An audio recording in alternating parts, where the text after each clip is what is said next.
काय प्रकार आहे?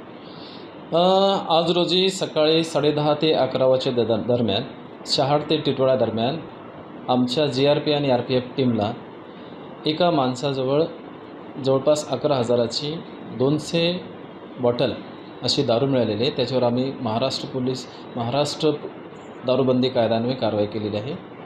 पुढील तपास चालू आहे.